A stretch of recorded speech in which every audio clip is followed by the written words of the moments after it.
আসসালামু আলাইকুম প্রিয় প্রবাসী ভাইয়েরা। অনেকেরই মন হয়তো ভালো নাই আজকে, চারিদিকে যে যুদ্ধ চলতেছে, আয়াতুল্লাহ খামেলি আর আমাদের মাঝে নেই। না জানি কোন বিশ্বযুদ্ধ লেগে বসে।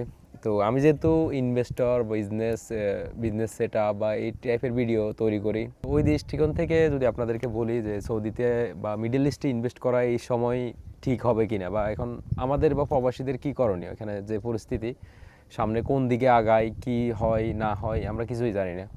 যখন করোনা আসছিল, করোনা কিন্তু কাউকে অনেক ধনী করে দিয়েছে, আবার কাউকে নিঃস্ব করে দিয়েছে। অনেক বিজনেস করোনার ভিতরে অনেক ভালো করছে, অনেক বিজনেস করোনার ভিতরে পুরো ডাউন হয়ে গেছে।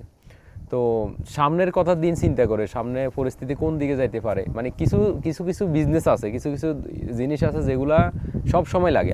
বিশেষ করে ফ্রিল্যান্সিংয়ের কাজগুলা, তারপরে ফুড ডেলিভারি বিজনেসগুলা, অনলাইনের উপর ডিপেন্ড করা বিজনেসগুলা, ওগুলা কিন্তু করোনাতে হিউজ চলছে। তো আগামীর কথা চিন্তা করে আপনারা ওইসব বিজনেসে ইনভেস্ট করুন বা ওইসব বিজনেসে ফোকাস রাখুন যেগুলা এই যে পরিস্থিতি যেদিকেই যাক কিন্তু আপনার ব্যবসা যেন বন্ধ না হয় বা বিজনেস আপনার চলবে।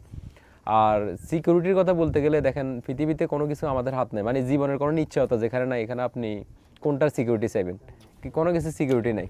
মানে আমাদের জীবনটা হচ্ছে একটা অনিশ্চিত ভ্রমণ।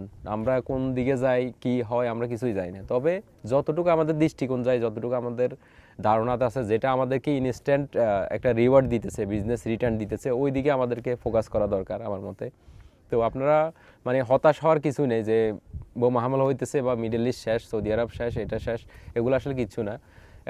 যুদ্ধ আসলে হয়, আমরা সবসময় দোয়া করি আল্লাহর কাছে যেন এরকম না হয় কোনো কিছু। তারপরও এগুলা মানে হইতেই থাকবে। যেমন লাস্ট মানে প্রতি বছর এক দেশের সাথে এক দেশের যুদ্ধ, রাজনৈতিক পরিবেশ, এই পরিস্থিতি এগুলা থাকবে, মানে একটা একটা ইস্যু পৃথিবীতে চলতেই থাকবে। আগামী 10 বছর পরেও চলবে, এখনও আছে, চলমান থাকবে।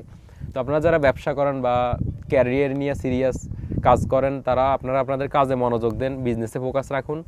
আপনার মানে আপনি যদি এইগুলো নিয়ে চিন্তা ভাবনা করেন, এগুলো নিয়ে গবেষণা করেন, যেটা কিন্তু আপনার লাইফে কোনো ভ্যালু অ্যাড করতেছে না, মানে আপনি লাইফে কিন্তু আপনি এমনিই পিছিয়ে পড়বেন। তো আপনারা ওই দিকে মানে অত বেশি ফোকাস করার দরকার নেই, আপনি আপনার কাজ বা বিজনেসে মনোযোগ দেন, আপনার ব্যবসায় করুন। আর আমরা দোয়া করি সবসময় যেন এগুলো না হয়। আর আয়াতুল্লাহ খামেনির জন্য আমরা দোয়া করি।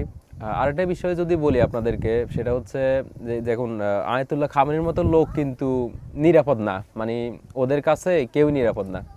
এখন আপনি কাকে বলবেন? আপনি সৌদি প্রিন্স বলেন, কাতারের প্রিন্স, বাহরাইন প্রিন্স, ওরা কেউ কি নিরাপদ? ওদেরকে তো আর 5 মিনিট 10 মিনিটে আউট করে দিব। তো এই জীবনের মায়া সবার আছে, তো ওই জিনিসগুলো চিন্তা করে ওরা কিন্তু মানে কথা বলে না। আশা করি বুঝছেন কি বুঝাতে চাইছি। তো যাই হোক, অনেক কথা হয়েছে, ধন্যবাদ সবাইকে।